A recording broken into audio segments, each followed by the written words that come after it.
Militer Rusia memperbarui informasi operasi militer khusus di Ukraina dalam 24 jam terakhir.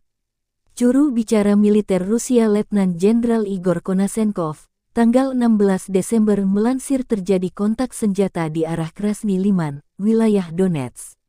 Pasukan Rusia menyerang posisi pasukan Ukraina lebih dari satu arah.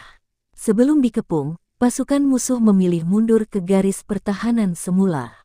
Pertempuran di arah ini diprediksi masih akan terus terjadi.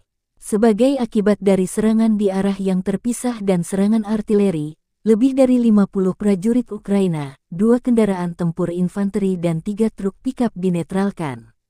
Selain itu, 3 kelompok sabotase dan pengintaian angkatan bersenjata Ukraina dimusnahkan di dekat Terni, Republik Rakyat Donetsk, dan Chervonaya Dibrova, Republik Rakyat Lugansk. Secara total, Igor Konashenkov menyebut 344 jet tempur dan 184 helikopter, 2.673 kendaraan udara tak berawak Ukraina dinihilkan. Termasuk 396 sistem rudal pertahanan udara, 7.134 tank dan kendaraan tempur lapis baja lainnya.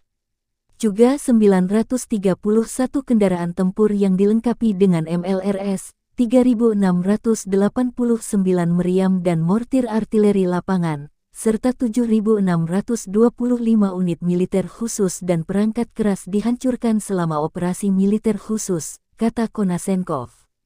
Dari kubu Kiev, Kementerian Pertahanan Ukraina melansir 420 prajurit Rusia tewas dalam 24 jam terakhir, termasuk 5 tank dan 6 kendaraan tempur.